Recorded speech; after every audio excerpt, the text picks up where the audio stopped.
Convention in July.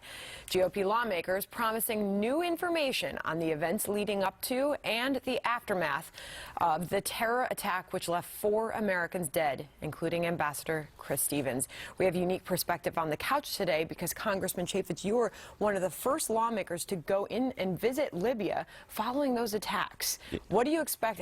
What impact will the release of this report have? Well, it'll be the truth. Trey Gowdy is one of the finest individuals I know on the face of the planet. For 16 years, he has been somebody who has interviewed and gone through the very difficult things, prosecuting murders and doing some very difficult things.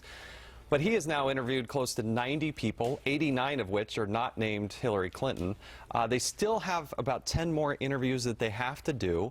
And when we finally get to the truth, he will issue that report. And we still have a State Department, Pentagon, and White House that are refusing to turn over documents years after this. I find it duplicitous that the Democrats are complaining they can't get the Flint water documents in less than a month, but here we have the Benghazi attack, a terrorist murder of 4 Americans, and we're years after the attack, and they still won't give the committee the documents they deserve. So taking that to politics, Congressman, are you surprised? Because some say it is hurting Hillary Clinton and her campaign for the presidency. Others say, why isn't it hurting her more at this point? You would think that truth does hurt the Hillary Clinton campaign. It hurts her personally. She's not a truthworthy person. I mean, I went to Benghazi less than 3 weeks after the attack. I went into Tripoli, I should say. And while I was there, all day I was there, there is not a single person, not one, who ever brought up the video. Because what she said about the video, it's a lie. They made it up. It was not true.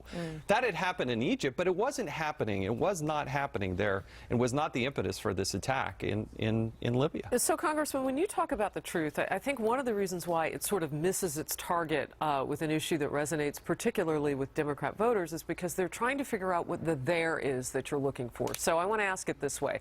Are you looking for something that shows that Hillary Clinton had bad judgment because we knew for months that Christopher Stevens and others had asked for extra and enforced security and that they felt like they were in danger? Are you looking for that sort of thing or something that's criminal or more nefarious? I mean, that's bad enough on its face, but what exactly do you mean when you say that you're going deeper in all of this? Well, they're just looking for the truth, wherever that may take us. And I think what you're going to find is that the committee will come up and establish facts based on interviews. There are some 70, I think, or so plus people that were interviewed that were never interviewed by any other committee. So I think any other report saying that they had conclusively come to a decision or a perspective on what happened in Benghazi is without merit, because you've got to look at this and all of these 70-plus people that the committee has interviewed, wherever that truth takes us. But I'm just saying that there is a reason why there was no response, and that is just unbelievable. What is the reason? Because some people believe that there was a stand-down order given. Others are screaming there is no proof to that. Congressman, you've seen a lot of these documents. You've watched the hearings. What troubles you the most about why the United States of America didn't show up that night? That is the thing that scares me the most, because we were under attack. They were asking for help. They were asking for support. You could get on a Delta flight in Salt Lake, fly to Paris, change planes and get to Tripoli faster than the United States military. I don't believe it.